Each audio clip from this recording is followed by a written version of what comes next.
alam niyo po, ito, I am in the middle of a perfect storm. Yung storm po, alam niyo naman po, may mga internal reasons, may mga external reasons, at may mga political reasons po na nagkatagpo-tagpo, kaya nakita ko po ang sarili ko na nasa gitna ng isang perfect storm. But it is true that in the eye of that storm is peace. It is peace. That is why it's also a message that I want to tell the young people. When you walk through this storm, believe me, and you put your all your trust in Christ, there is nothing but peace and joy. It is strange that the world will say, wag ka dapat makarating sa ganyang panahon kasi sobrang hirap yan. Mahirap, totoo. Pero ibang klase rin po yung kasiyahan na kayang ibigay ng Panginoon. Ibang klase po si Kristo. So, ayan po, bilang kayo ho ang first female Chief Justice, paano ho maging isang babae sa isang machong pamahalaan? Okay. Sa mga babae, unang-una, huwag kayong magpapabully. Never allow yourself to be bullied. Woo! Okay. Sino po bang mga babae na nabully na? Taas nyo nga ang kamay nyo. Anong ginawa nyo nung binuli kayo? Pwede bang ako magtanong? Pwede ma'am. Sige. Anong ginawa mo nung binuli ka? Sasabihin Minsan ko lang sa'yo ito. Kung may better response. Sige. Yes. Go, Victoria. Ano po, ma'am eh. Hindi ko lang din pinansin. Pero, syempre, nandun yung pressure na parang gusto mo sumagot, gusto mo ipagtanggol yung sarili mo. Pero kasi, isipin mo din na wag na lang. Kasi mas makakaintindi ka kaysa sa kanila. That is one approach, no? The other one po is, halimbawa po, yung nandun ako sa Michigan, kaklase ko, mga Hapon at Koreano. Kasi sa kanila, ang mga babae, hindi pantay ho sa lalaki. Kaya pag naglalakad sila, ang babae sa likod. E di magkakaklase kami, mga Koreano at Asya at Hapon.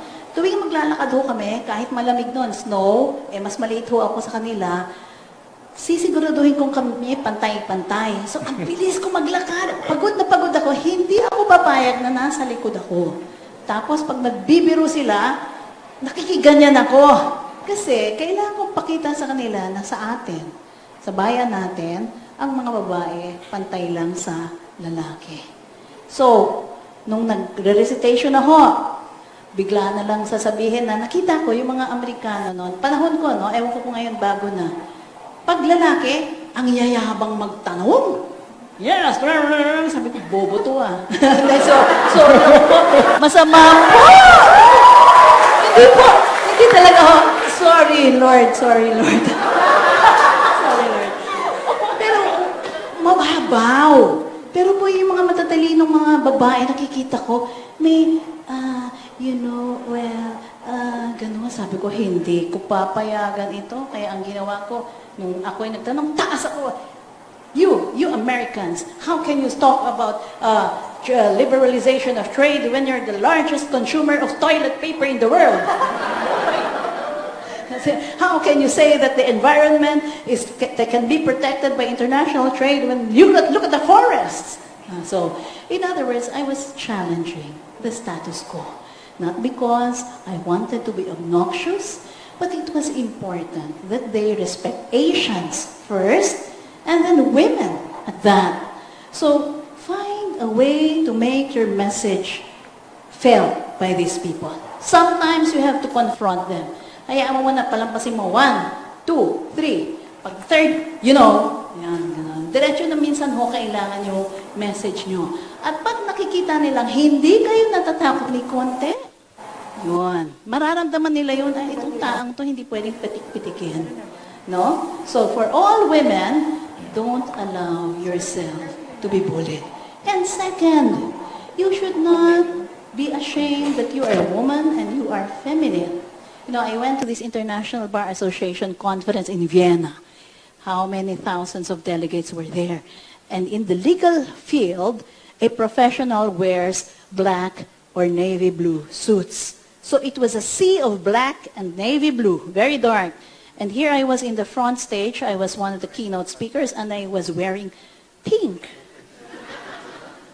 So when they were saying what views I have of women, you see, the first thing I said is, women should always feel comfortable in their own skin. They should not be ashamed to see and show that their tastes are different from men, even in a world of power. For example, I deliberately wore a pink blazer in front of all of you wearing black blazers because I like pink. So they were they can respect you. If they see you respect yourself, they will respect you. If they see that you are comfortable as a woman, not putting yourself into a stereotype, and you're able to cope with, yung sinasabi mo siguro is yung power play ng mga lalaki, no? Kasi in a world which is traditionally male-dominated, may mga power games yan. At may mga power language. Ignore that. Ignore their power games, their hunching of the shoulders. Kikita mo naman, tapos may mga jokes sila minsan. Huwag niyong pansinin, go direct to the point. Make them see your mind. Make them see your point, and somehow they will learn to respect you. So that's what you should do as a woman. So it is, in a sense, I had to break many barriers. No? Yung una-una, time to prepare alone for the office. The woman takes a lot more time than a man. So I have to, of course, take a lot more effort in order to make myself look presentable. And I also had to make a lot of effort because I had a lot of commitments also as a wife and a mother. But I thank God that my husband is a very supportive man. So when you are going to hold an important position and you are a woman, feel confident. Gusto ko sana gamitin yung confidently beautiful. But it's all right. Just feel confident. If you know that the job that you are holding is a charge from God and you put your trust in God, hindi ka magkakamalit, hindi ka magiging hindi successful. Have confidence in God. Believe that He will grant you wisdom if you ask of Him diligently. And then discharge yourself comfortable that you, a woman, has been placed in a very important position, not for yourself, never for yourself, but so that you can do good. Thank you, Chief Justice. Okay, so Chief Justice, very clear to everyone. Kagaya rin ng mga kwento mo, you are a woman of courage and you are really an inspiration for bravery among women. But of course, courage isn't just about not having fears or not being afraid about anything. So I guess my question is, what is your fear, Chief Justice Sereno? What are you afraid of? What are the things that you are uncertain of and that you don't want to happen? That we miss this chance. You know, this is a unique chance that we can talk of really fundamental things. I haven't seen any period in our history where we had conversations about truth, about justice, about righteousness, like the opportunity we are afforded now. And that for young people to be leading the discussion, ano ba ang totoo at anong hindi? Ano ba ang makakabuti sa bayan at anong hindi? I am amazed at that. Isipin na lang natin. Akala natin marami na tayo na-solve when we had that 1987 Constitution, when we overthrew the dictatorship. But immediately after the new government took over, majority of us forgot the task of nation building. Now this time, hindi na natin pwedeng talikuran yon. Ano bang kailangan para tayo magkaroon ng tunay na bansang masagana sa kapayapaan, sa katarungan, at sa katotohanan? This is now the time when we can talk about building blocks. Unang-una, ano ba ang pinapakain natin sa utak ng ating mga kabataan? Ano ba ang nasa textbooks natin, sa law books natin, ano ang dinidiscuss sa social media? Ano bang mga ehemplo ang ating nakikita? Yung mga institutions ba, may standards of performance and are they performing according to those standards? You now have the right to demand. And we did not have that, or the past generations did not have the right to make this consistent demand for performance and accountability from government as your generation has. I hope we don't lose it. This is our chance to come together as a people. Lahat tayo magkwentuhan tungkol sa kabutihan, tungkol sa ating future, tungkol sa vision natin para sa bawat isa sa atin. Huwag nating pakawalan ito. Baka maging tamad na naman tayo. Isipin natin, masyadong mahirap mag-isip tungkol sa mga problema ng bansa. Mag-tune out na lang ako. Ilalagay ko ang headset ko, tapos kakanta-kanta ko. So, maaring hindi na ho yan ang panahon ngayon. This time, articulate your thoughts. Sabihin nyo anong gusto ko. Gusto ko katotohanan, gusto ko mabuting gobyerno, gusto ko mga dilang Pino, gusto ko mga makatotohanang pananalita at paggawa. Gusto ko tamang paggugol ng pera ng bayan, tamang pagbayad ng buwis, tamang panununtunan, tamang panatakaran, at kung ano ang standard for one should be the standard for all para pantay-pantay. We have never had this historic chance. Yun ang number one concern ko. Makakawala pa kaya sa atin itong chance na ito. Thank you, Chief Justice. Okay, so at this point, we will take questions from the audience. Pwede bang magtaas na lang ng kamay yung mga magtatanong? Okay. Sige, so si Avi will take the questions.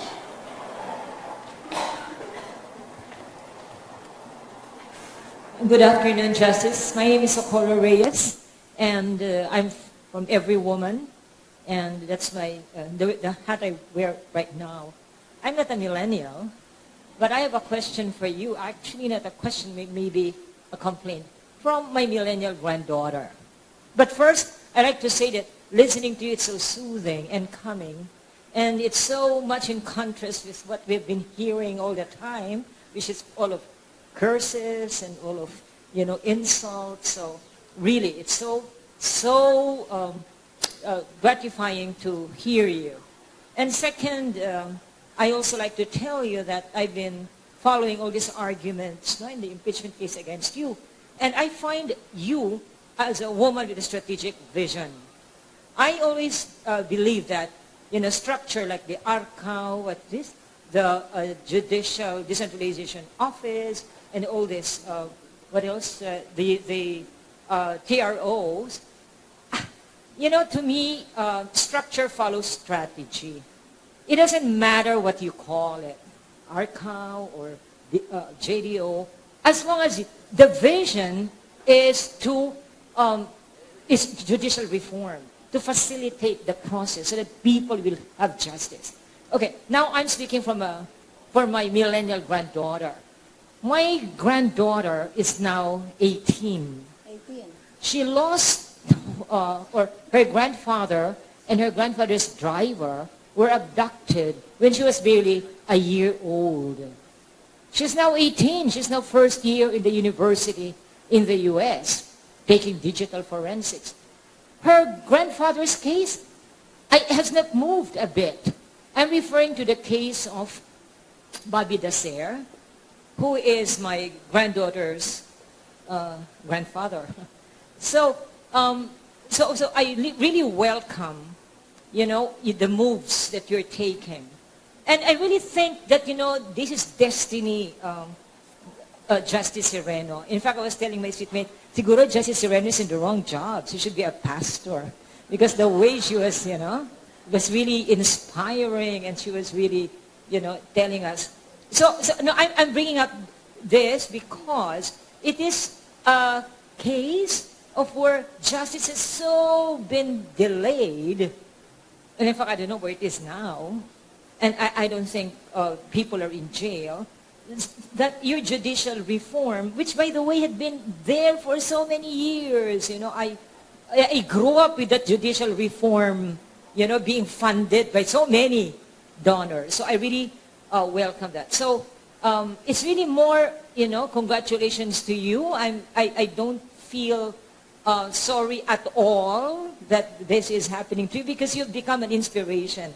And see how you have mobilized, the young people, and not only the young, also us. Now we're very old. But you have become kind of a rallying point for us. So please carry on. You have our support. We will always stand with you and whatever it takes. And I tell you, I know the woman who is criticizing you, and you are miles ahead. Thank you. Salamat po. Pwede ho ako magtanong sa millennials? Kayo po ba kaya niyong conversation with me about statistics? In other words, if I tell you we have 600,000 cases all over the country, this is how we will, can we be in a partnership na babantayan niyo yung mga kaso? And I am serious. Gusto niyo yon? Kasi, di ba, ang sabi nila lagi, ang bagal daw ng mga proseso, ginagawa na nga ho natin ng paraan. Dati po, people said, we can never have continuous trial in our country. There were so many attempts before. Yung continuous trial, yun ho yung, kumbaga yan ang best level of performance sa litigation. Na tuloy-tuloy ang hearings, na hindi matagalan na 5 taon, o 7 taon, o 20 taon, gaya ng sinabi ni Ms. Socorro, na 20 years na daw. Ang ginagawa ho namin ngayon, very strict na kami sa timelines. Inuna ho namin yan sa criminal cases. Kasi, unjust po na yung isang tao nasa detention, hindi pa nako-convict, abagal ng kaso niya. For every poor breadwinner that you jail, you immediately destroy at least 5 lives. Yung asawa niya, nahahanapin siya kung nasaan, syempre siya mismo nakakulong, diwasak na yung buhay niya. Yung si ate na pagbibilinan ng mga maliliit, bantayan mo, magsaing ka, hindi na makakapasok yan sa eskwelahan kasi kailangan niyang bantayan si Bunso. Si Bunso at si Gitna. Kaya ano po nangyayari? Nagkakaroon ng bitterness. And the sin of injustice in our country abounds, and that is why we have this cycle of violence, injustice, and dark thoughts. Ngayon, kung gagawin ho natin, at ginawa na natin, in-start na namin September 1, continuous trial, bantayan niyo yung mga kaso kung mabibilis na nga o hindi. Ang balita ko nagbibilisan na lahat. Kasi, from the traditional 5 to 7 years of cases, we now have a champion case of only 5 months. From the time of filing to the time of conviction. In other words, this is the kind of life we can have. Hindi nabibinbin ang buhay kasi katagal-tagal ng huwes, ng prosecutor at ng defense counsel. They cannot get their acts together. Hinigpitan na namin ang rules. Walang palusot, walang masakit ang tiyan, walang LBM, walang walang mga excuses unless talagang life and death situation. Tuloy-tuloy ang schedule at kung magpa-postpone, they still have the same length of time. Hindi namin pahahabaan para sa kanila so that we can have judgments in 6 months or even 1 year. In other words, ganito na ho ang ambisyon natin. Napakataas ng ambisyon natin. Hindi shortcut sa due process, kundi bantayan lang ang mga schedules at higpitan ang lahat. Kung kayo ho matyaga, bakit ho natin hindi bantayan para pakita natin na bago na ang hustisya sa Pilipinas? I challenge you and I invite the young people to be with us in this journey of judicial reform. Hindi lang po yun, yung small claims po, yung mga pinautang nyo sa mga ex nyo. Di ba, pag sweet pa kayo, hindi kayo nagsisingilan. The moment na mag-break na kayo, singilan na. At sama na ng salita nyo sa isa't isa. Gawin ho natin, madali yan sa bawat isa. Kasi ho yung mga pagkakautang na hindi binabayaran, injustice din yan eh. Buti sana kung apaw-apaw na pera tayo, lahat naman tayo naghahanap, di ba? Hindi kayo makapunta sa concert ng Coldplay. Dahil So, hindi ho yun. Hindi kayo makatulong sa nanay nyo, sa tatay nyo, yung tuition nyo, partial lang ang bayad nyo, at nakakatulong kayo kung bibigyan kayo ng clearance sa exam. Hindi ako makabuo, baka hindi ako maka-exam. Kasi kulang ang tuition. We made it easy. You just file an affidavit with our lower courts, Metropolitan Trial Courts, pay 500. The other person is also required to answer in an affidavit form. One-day hearing within 24 hours decision. So, why don't you try it? Those are forms of injustice. Yung sinasabi nila kasing saksakan ng bagal, maari po yung impresyon niya sa sinaunang panahon. Hindi naman ho siya nakipag-usap sa amin para tanungin ano bang nangyayari na sa sulok nyo. Sa sulok po namin, yumayabong na ang hustisya dahan-dahan. Pero inyo yung isang decongestion project namin sa Quezon City, nagpadala kami ng lawyers at law students, pinag-aralan yung mga kaso, nagkaroon ng case management plan for all the cases that were pending. In 14 months, 30% reduction in docket. Can you imagine? DinMel, 32,000 cases yun, case files. Biglang nagkaroon, ito pala noon pa dapat na-dismiss, ito pala dapat noon pa. In other words, it can be done. You know, I have always believed there is nothing that God does not want to give us. If we just but ask Him. Let's ask Him. And let all together, let's all work for that future.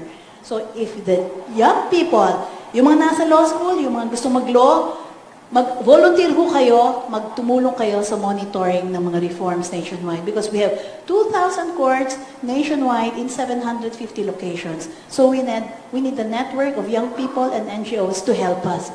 Because if we are going to roll out justice, it will have to be nationwide. And paano yung mga mahihirap ang communication at infrastructure ng IT? Kailangan po nating tulungan. Huwag po nating kalimutan yung mga nasa labas. I'm also so glad to tell you, as of now, we have 274 courts that are already in electronic mode.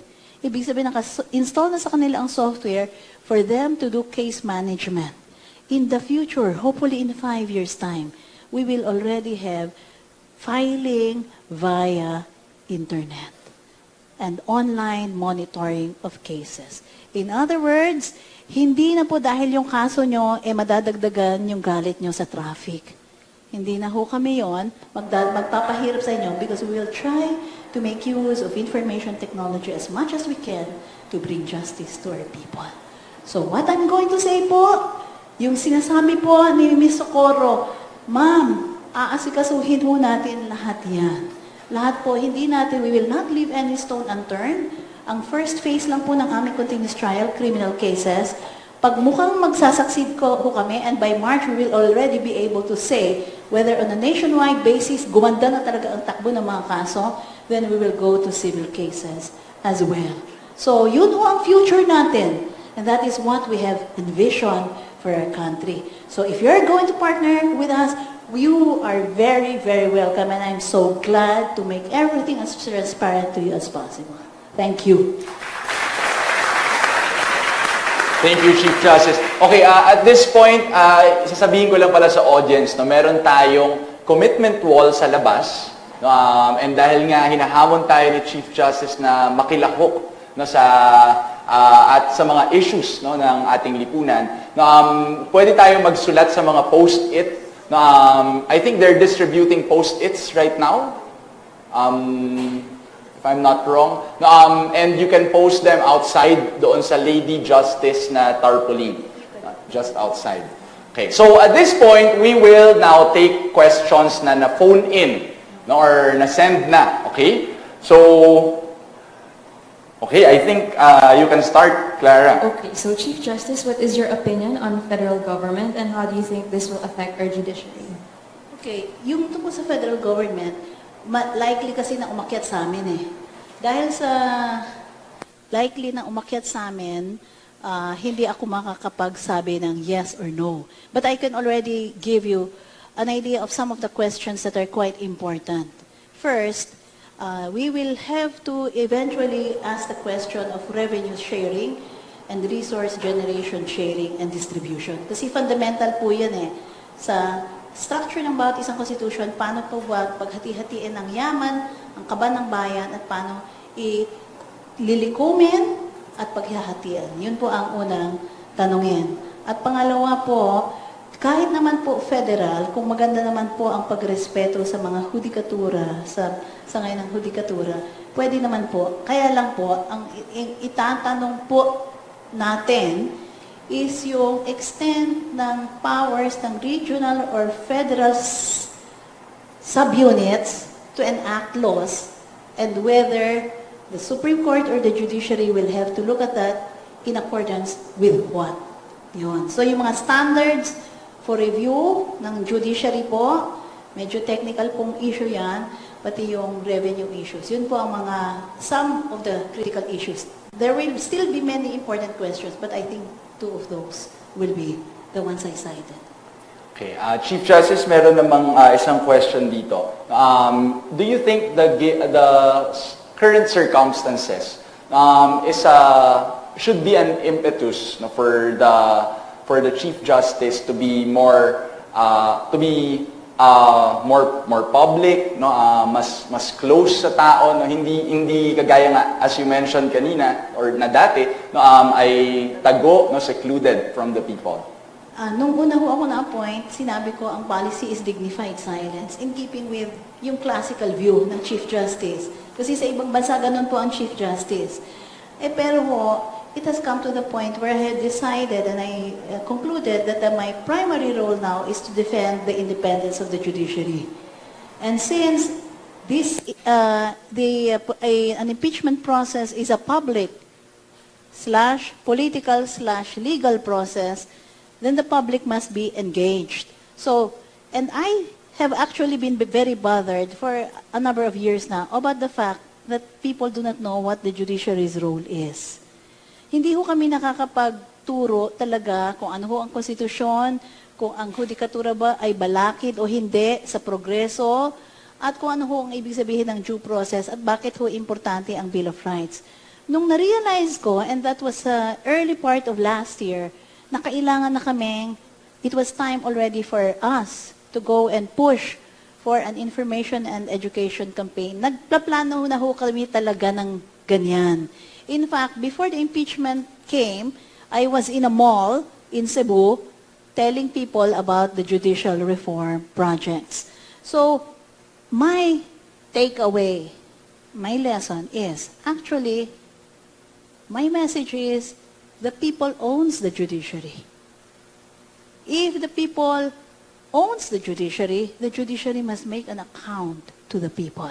So yes, it will happen that we will be really more open and interacting more closely with the public. Thank you, Chief Justice. Also, one more question doon sa mga nag-phone in din. How do you think fake news should be addressed in our current legal system? Well, madami hong mga legal mechanisms to address fake news. But the first duty of any concerned citizen is to out the fake news. In other words, to reveal it by the truth. The way you can fight lie is to immediately declare the truth. But there are many civil and criminal actions that can be brought for that. But I will not be in the process, or I will not go through the path of encouraging you to go along that way. Choice nyo yun eh. Very, very personal choice yan eh. Kasi may mga personal issues kayong sasagutin when you want to sue, no? But the law is there actually. There is enough. And if it is being circulated through cyberspace, the government is supposed to help ferret out fake news that's being circulated in cyberspace. The Department of Justice and the NBI should be actively helping people address that.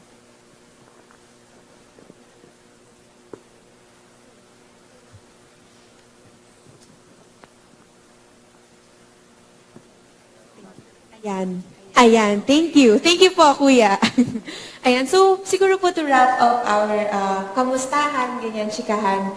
Gusto lang po namin itanong, no, what keeps you going? Para kanino po kayo bumabangon araw-araw despite the very, di ba, very difficult time in our country? Okay. hindi naman ho talaga madali yung dinadaanan ko.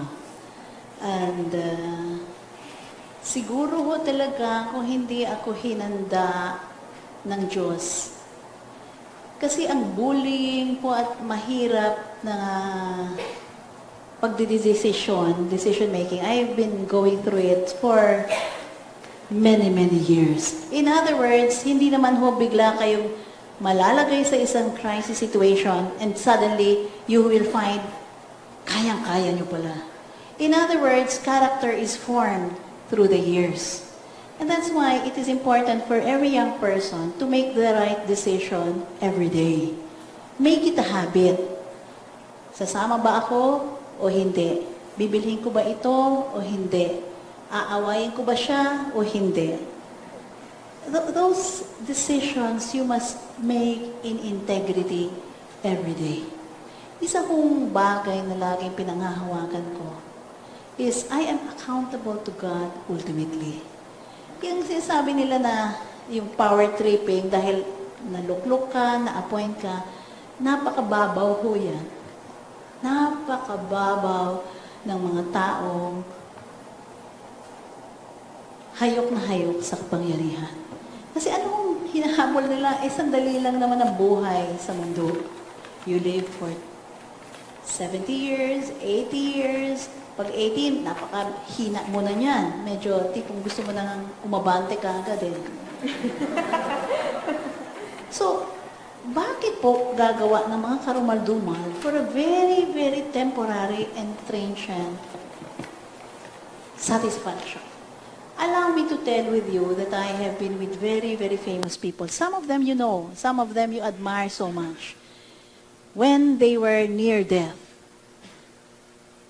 And believe me, not one ever said, I wish I were more powerful. I wish I were richer. I wish I had more achievements. Not a single one. Usually, and I will have to tell you, I love them and I've been very sad for them. You would see regret in their eyes. And sometimes some of them would ask me, ano bang katuturan ng buhay? Can you believe that? Very famous people asking me, what is the sense of it all? So, if they are already near death and they haven't made sense of life, then what a miserable life they've led. Just imagine to be 70 plus at the apex of your career, receiving the adulation of millions of people, but in your private moments you ask, what is the meaning of it all? Then you must be the saddest person in the world. Rather have a simple life that is full of meaning and truth than to live a life of fame and power and then to still be doubting whether there was any meaning to your life. What they regretted and what I heard them is that they did not have a walk with God or a close relationship with their family, or they had broken relationships that they regret. They regret those things that they did not pay attention to, and now, near death, they are trying to recoup. And you can see them laden with so much guilt. Would you want to get into that point where you are 70 and you have so much guilt? Can you just imagine? You feel so weak. You don't know when your time is coming. And then you are racked with so much guilt. I can tell you, it's so sad to witness those things. Of course, I tell them. I try to tell them about the love of God. But sometimes their minds seem to have been dulled. Their senses and consciences have been so seared because of constant lying about themselves. So, how do you sleep in peace? With a good conscience, trusting everything to God, trusting Him for your future, trusting Him for the night, trusting Him for the morning, thanking and praising Him when you wake up, not saying you will know what is going to happen for the day, but believing that in His loving hands is perfect goodness, and that His mercies will endure forevermore. And when you remember His great love that was manifested through Christ's sacrificial love, you will see, Lord, you gave up Jesus for me. You allowed Him to suffer. How can I not believe that you are more than willing to make my life joyous? That is more than the sum of the most beautiful redemptive story you can ever find. Napakaganda po. Kaya paggising sa umaga, kung ano man po ang naging abala sa kahapon, nawawala po yun. Focus your eyes on Jesus. Focus your eyes on God. Focus your eyes on things that matter. And believe me, God will carry you through.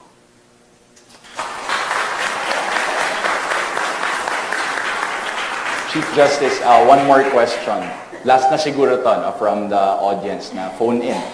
So you graduated class valedictorian in law school. Especially considering na maraming law students dito, maybe you can share your study habits or maybe you can give advice to law students Mga here. hack and tips. Okay, my husband is there, Jong. All right. Pero gusto ko lang one tidbit about me na pwede kong ikwento is I also spent beautiful moments here in the School of Economics. I tried to get an MA in Econ. Pero hindi ko nabuo. I just got, I think, half of the units or maybe less than half of the units required. Kasi pumunta na ho kami for my Master of Laws in Ann Arbor. And then I rented a small space here before when I was starting. Nag-start up po ako ng isang techie company. Yung lola nyo, nag-pretend na techie. So, ganito po. Ang essence ko po ng paraan to understand is go to the heart of the matter. More than anything, I want to go to the key issues and then ina-outline ko kagad sa aking mind. Tapos parang ako may decision tree, parang binary. Kung tatlong decisions, actually, more than binary. So may decision tree ako sa mind, may mental map kagad ako. And as long as those principles are there, retained ko yun. And then, rinirelate ko yun sa ibang subject matters. So actually po, para may architecture ako ng law dito. Starting from the Constitution, and then all the way to the statutes. Pag yung principles po, hindi mawawala sa isip nyo, hindi kayo maliligaw sa landas. Ultimately po, hindi memorization ang key. It's really analysis. It's really logic, reason. And then, whenever I answer question, hindi ho ako paligoy-ligoy. Diretso ko agad. Yes, no, etc. Of course, there's another technique when you do legal pleadings, but that's for when you practice already. But I always go to the heart of the matter. Whenever I make a presentation or whenever I talk to any audience or whenever I make pleading, if I am unable to make out my case in the first 2-3 pages or first 2 minutes, I know I am lost already. So the real issue is go for the jugular. Dun kagad, tumbukin kagad kung anong pinipintig ng puso. Yun po. Helpful tips for our law students. So, Go for the jugular. yes, go for the jugular. Tandaan So, natin yun. Chief Justice, meron po ba kayong huling mensahe para sa aming mga kabataan? Ang wag ho kayong padidistract. More than anything in life, focus on the essential things. Maraming masyadong information overload. Focus on the essential things. Ano po ba ang patutunguhan ng ating bayan? Ano po ba ang patutunguhan ng kinabukasan nyo? Yun po ang essential things. Are we going to build up this country or are we going to tear it down? Are we going to move forward to a good path or are we going to slide down? Always focus on the essential things even in your life. Fun, experimentation, that will be natural in your generation. Pag nakakita kayo ng mga Instagram na ang ganda-gandang picture, may kaunting sana ako din. Pero, pag malimit kayo nagsasabi ng sana ako din, nagpapadistract po kayo. Marami ho kayong mga trips na gustong puntahan. Hindi po kailangan lahat yun. Marami ho kayong gustong picture na sana nandito ako at andito yung background ka, tumatalon ako. Maaring pag tumalong kayo, bangin ang bagsakan nyo. So focus only on the things that are important. Let me share with you, siguro just one thing, so that you can have an inner exercise of focusing on the right thing. Noon, yung kaibigan kong mayaman, na nasa Abogasya rin, inimbita niya ako na tanawin ang Taal Volcano from his seaside house in, lakeside rather, ridge. The ridge of Tagaytay. He had a beautiful house there. Bachelor and everything and rich. Pinakita niya, so Milo, tingnan mo itong view na ito, no? And he only goes there and uses that once or twice a month. Ang ganda-ganda ho. Siyempre, hindi mo maisip, andar yung utak mo, ang yaman-yaman kasi niya, kaya ganyan. Kami, hindi naman kami yaman. Pero sabi ko, Lord, bakit ako humahanga sa yaman niya na nagdulot sa kanya ng oportunidad na kahit kailan niya gusto, makakita siya ng ganitong kagandahan sa buhay niya. Tayo po hanggang postcard lang no? Siya hindi. Talagang nandun siya. So sabi ko, Lord, if this beauty that I am marveling at is but your glory resonating in my heart, then this could have come only from you. Then, Lord, I don't need to be here to feel this resonance in my heart. Lord, recreate 1,000 Tagaytays in my heart. Because every time you admire a piece of beautiful work, every time you hear beautiful music, every time you see the Grand Canyon or the Niagara Falls, it is actually your deep soul calling unto the deep heart of God. Deep calling unto deep. And if it is He that allows you to have such a glorious feeling when you see those beautiful places, then God is more than willing to give you that same sense of beauty in your soul. Just ask Him and trust Him because He's just so willing to share of you His ever-loving goodness. He is the key. So with that, knowing that He is ever ready to give you all good things in your heart, do not be distracted. There are many things in life that do not matter. Only a few do. Pursue those that matter. Yun ang message ko. Thank you.